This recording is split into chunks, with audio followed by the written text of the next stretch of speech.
Crystal and I have a difference of opinions on this one, but if I could go back in time 5 years, I wouldn't live in the same community that we live in today. Today, we are going to help you figure out where to live in Colorado Springs so you don't regret the move, because we help dozens of people move here every single year, so be sure to stay tuned for the entire video. So I think when we talk to our clients after they've lived in Colorado Springs for a while, some of the big things that kind of come up is different locations equal a different lifestyle, right? And so you don't really know that until you kind of get here, until you see. And what we would recommend is when you're looking to purchase a house here in Colorado Springs, pay attention to the location and see what type of lifestyle that kind of looks like. And if you want, drop us a DM, send us a message. We'll kind of give you a neighborhood guide into whichever neighborhood you guys are interested in. But for example, the north side is going to be very, very different than the south side, right? And the lifestyle in general is just going to be different. One of the biggest tips that I could give viewers watching from out of state is do not pick your location based on like a vacation, right? So if you've ever spent a week in Colorado Springs and you went to Garden of the Gods and you're like, oh my God, this is so amazing. I love Garden of the Gods. I have to live here. Keep in mind what's going to come with that. You're on the west side. You're near a big tourist location. Nature is going to be pretty abundant in that area. So if you have allergies or if you just don't like nature in general and you thought Garden of the Gods was cool one time, probably not your best choice to live on that side of town. However, if you choose it because you love all those things, that's a totally different story. So just make sure that you're not picking location based on a week experience in Colorado Springs. Well, and I think too, with that, just kind of going a little bit more into detail on the west side and just kind of like the different pockets of areas, right? Like if you do like kind of more old historic homes, West Side is perfect for that. If you do like to be super close to nature and you like more like Manitou Springs, natural lifestyle, that's great, right? Now, if you're wanting a brand new build, not going to cut it for you. So just kind of keep that in mind when you're looking at different neighborhoods. And like Sean said, when you vacation, we hear that all the time, right? A lot of people, what draws them to Colorado Springs, a few things that we always hear is going to be, I took a vacation there and I absolutely loved it, right? The second thing is that they were stationed here in the military and they loved it when they were here. And so they want to come back. But it's important because when you do vacation, you're very much in a different headspace than if you're coming here to actually live. And the lifestyle that you live, right? Like Sean and I's lifestyle is very different than 5 years ago, because we had littles 5 years ago. Now, you guys, this year, oldest is turning 21 and my youngest is almost 16, and I'm not okay with that. But our lifestyle is different, right? We don't need necessarily like the community with the families. And so, what Sean said at the beginning of what we would do 5 years ago in the community, if we were to move now because of our lifestyle, would be different than what it is today. Here's a good example. We used to go to Vegas all the time. Oh, God. I would never in my life live in Vegas. Last year we went to Miami. I got to wake up every morning. I got to run on the beach. Our hotel was right there. Amazing experience. I would still never live in Miami. Those are two places that I would never want to go to in my life. So just an example, again, don't let one vacation experience determine. And if you do like it, just know that what comes with that, cost of living, lifestyle experiences. If you want something walkable in Colorado Springs, good luck. Your best bet is going to be downtown Colorado Springs. Again, what comes with that? Historic homes, older homes. Sometimes that's great. Sometimes you hate the layout of an older home. Sometimes the foundation, actually majority of the time, foundation is going to be a problem on those homes. So just make sure that you're reaching out to us so that we can help guide you if you're thinking about moving to Colorado Springs, because picking the right location is probably the most important part to determine whether you're going to regret Colorado Springs or love Colorado Springs. So reach out to us at 719-238-1771 so that we can help be your guide for Colorado Springs. So we kind of touched bases with it a little bit with the last topic, but if you are looking for a new build, not going to go to the west side, right? Now, if you're looking for old historic charm, not going to really go to the north side. And, the big thing is growth is happening in Colorado Springs like crazy. We have new builds kind of popping up everywhere, north, south, Everywhere except the west side. I'm going to say pretty much everywhere but the west side. That's because the west side is a little, I mean, it's established. There's hardly any free land there, really. But let's kind of talk about that. Let's talk about like the difference between what you would get in a new build versus that old historic charm. Because a lot of times when you guys are moving here to Colorado Springs, that's something that's really interesting to you guys. And I feel like we have clients that are either super just want a new build, or they're like, nope, I don't want cookie cutter. I want something with a little bit of charm. What do you think? I agree. And one of the fun parts of our job is showing buyers all these different style of homes and really narrowing that down. Do they want something new and modern? Do they want something old and historic? Do they want something in between, which kind of doesn't really exist anymore? But it's super funny because prior to like 2000, when you go into these bedrooms, there's no lights. Like there's no installed lights. So you hit the light switch, which turns on the power to the outlets. But I show buyers all the time and they're like, why is this a thing? And it's because prior to 2000, the code was a little bit different. They didn't actually have to have like an overhead light fixture. We call them boob lights, or any sort of other lighting. So that's always like a big no-go for people. You can tell them, oh, you could just plug in the lamps and turn on the switch and it'll power it and whatever. But it's always funny when someone sees that for the first time because they're like, I really don't like that. And usually there's not a ton of like natural light that's hitting it at that right time of the day or whatever. So that's always a big turnoff for the older style homes. Well, and I think for more of like the new build side of it, I think it's very easy, especially when we walk into a model home. 9 times out of 10, a model home is going to have probably anywhere between $60,000 to $90,000 worth of upgrades. True. So you walk in it and you want to buy it because it looks absolutely stunning.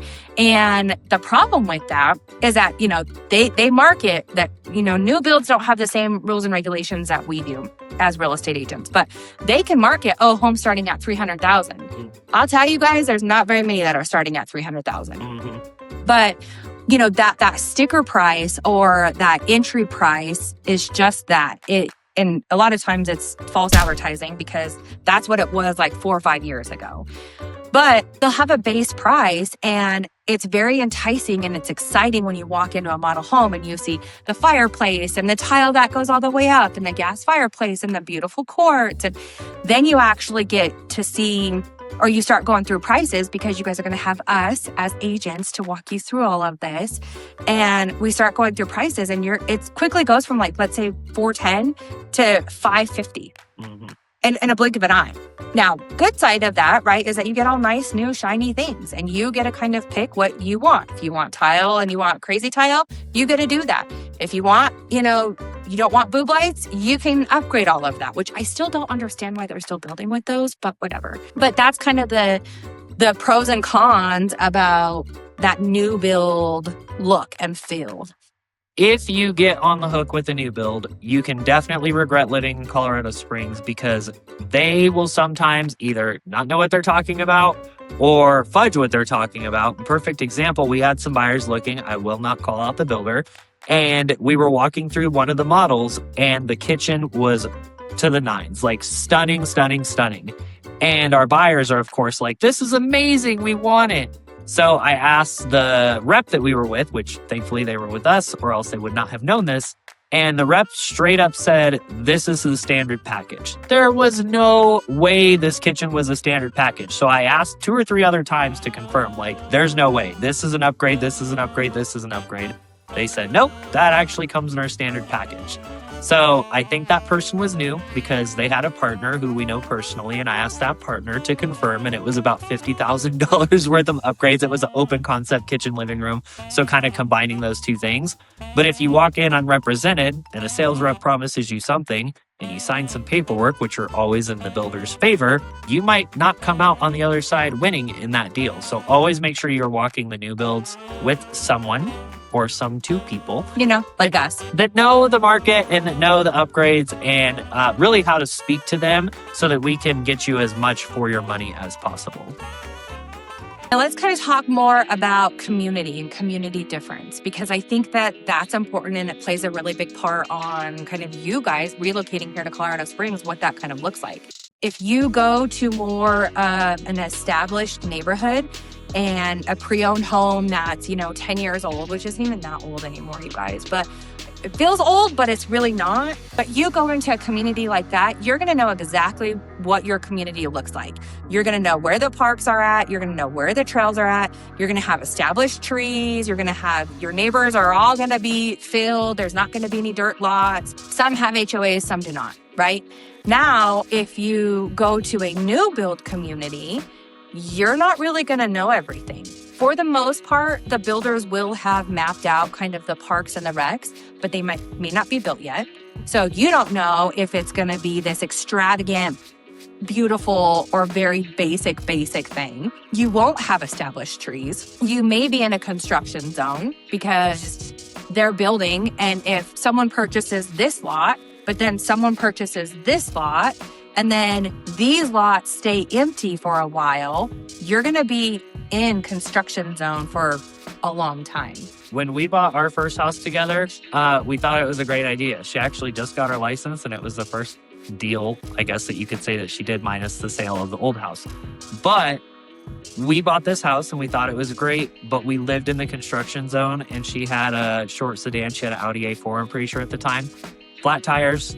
All the time. Probably every 3 or 4 weeks. It was insane. We had to go to the car dealer, or not the dealership, but the tire place all the time, which thankfully there's thousands of them around. But living in a construction zone, I wouldn't want to go through it again. Actually, I was helping a builder rep friend of ours just the other day, moving to his new house in a construction zone. And I told him, I was like, dude, I'm glad you bought your new house, but I couldn't live in the construction zone. And he's like phase 1. So he's going to be going through the construction zone for like the next 3 years. It's going to be crazy for him, but glad I don't have to deal with it. So good and bad, right? I mean, depending on what you want. And, there are some new builds. We don't want to scare you guys off from new builds because there are some amazing perks. You get great rate incentives. We can negotiate a ton of stuff for you. So give us a call. But there's definitely pros and cons about a pre-owned home versus a new build, and then what that community looks like. Mm-hmm. Now, the good thing too about different communities is, and kind of like getting off the topic of like new build and pre-owned, but a lot of communities nowadays, you guys have, like Banning Lewis has 2 pools. It has concerts, it has pickleball, it has a weight room, and then Meridian Ranch, we have a huge field house, brand new, the indoor-outdoor swimming pool. So there are communities, Wolf Ranch, there are a lot of really nice communities that have more to the actual community to kind of give, especially if you have a family, give you something to do on a really nice, beautiful Colorado day. Yeah. And again, going back to, so that was the pro side of like the build side, or the newer home side, or the established community side. Regrets in Colorado Springs. If you're looking at Colorado Springs and you want the old historic charm and everything's going to be fantastic and lovely, and I'm going to live in downtown Colorado Springs and have walkability, pump the brakes, because we mentioned it earlier. Those homes have been there for so long that you really need to go in with an expert. We actually just closed on one last month in downtown Colorado Springs. And I think it was the 3rd one that we were under contract on. Am I wrong? No, second. Was it the 2nd? Yeah. Oh, the first one, I remember now. The first one been right on it. Well, there was another first one. The other first one was downtown Colorado Springs, totally renovated, super nice and modern. People in downtown Colorado Springs do not want super nice and modern. However, this one did have a structural engineer certification that they had fixed the foundation. So I'm like, hey, huge pro. It does have structural... it had structural problems, but now it's certified that the structure is going to be fine. We go under contract on home number 1. We fall out of contract because they wouldn't fix the structural repair, and it was over $20,000 worth of problems. And the 3rd one also had structural damage, but we were able to get that one to the finish line.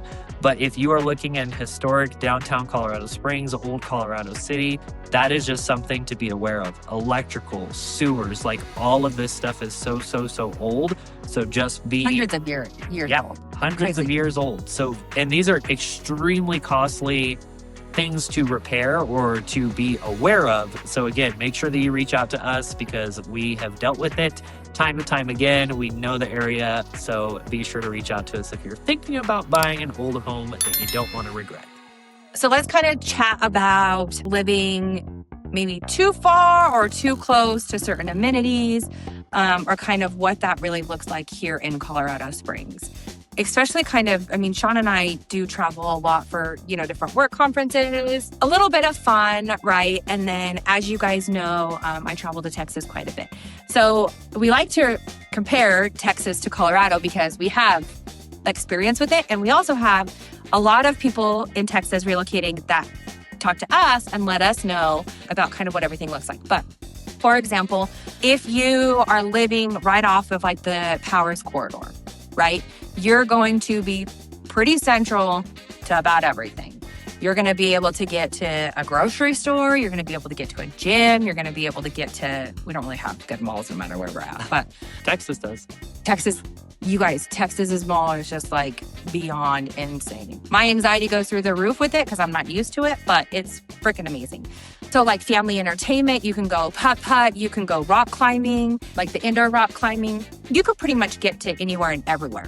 Yep. Go a little bit further south. Fountain now is like getting... But I think Bradley Heights, right? That's the new... with a new build, yeah. So Bradley Heights is this up-and-coming community. It's not south. It's not central. It's new and up-and-coming. So if you choose to live there and you get the new build incentives, fantastic.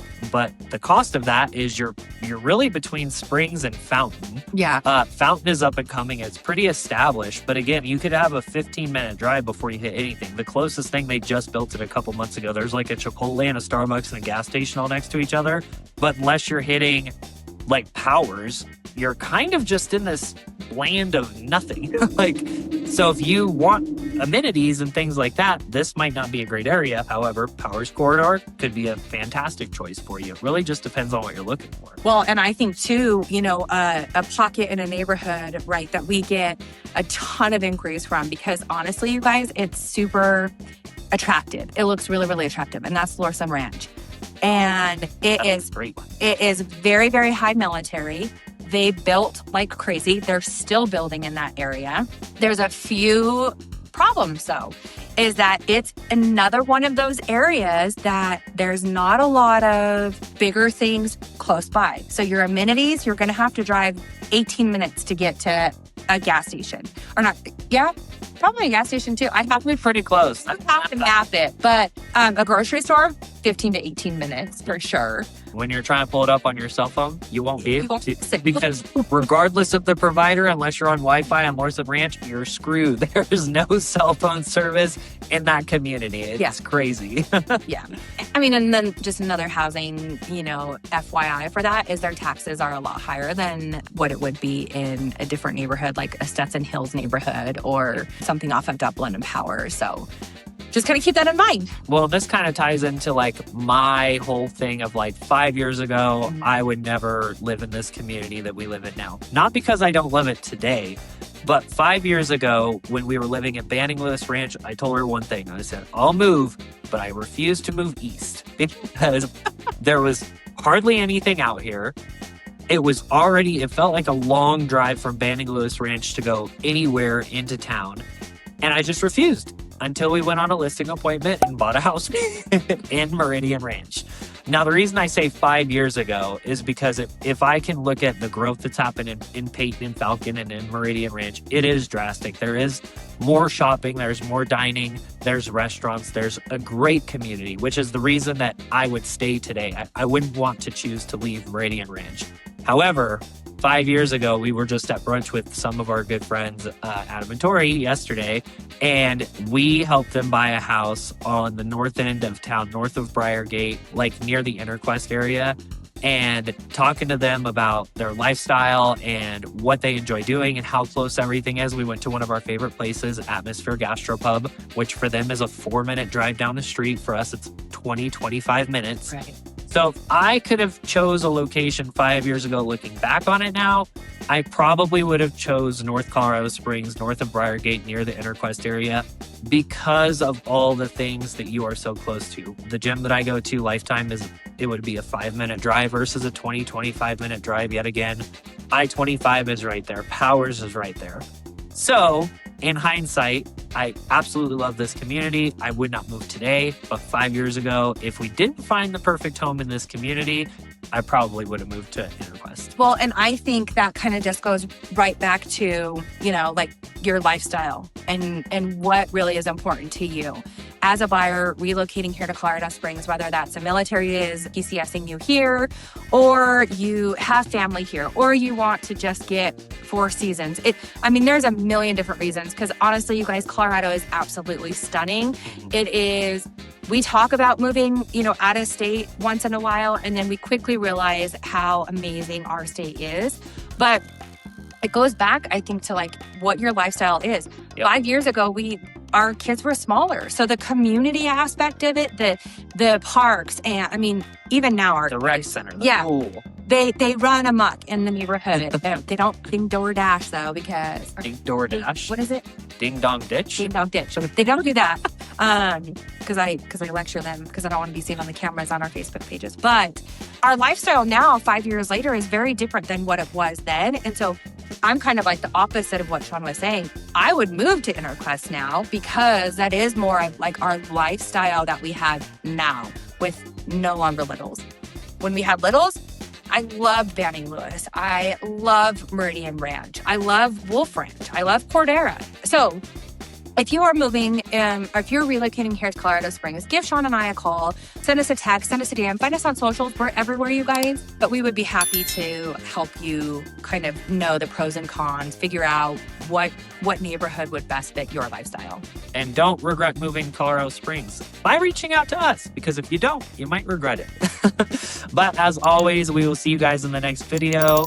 Be sure to like and subscribe to the channel. And that's all we got today. We'll see you next time.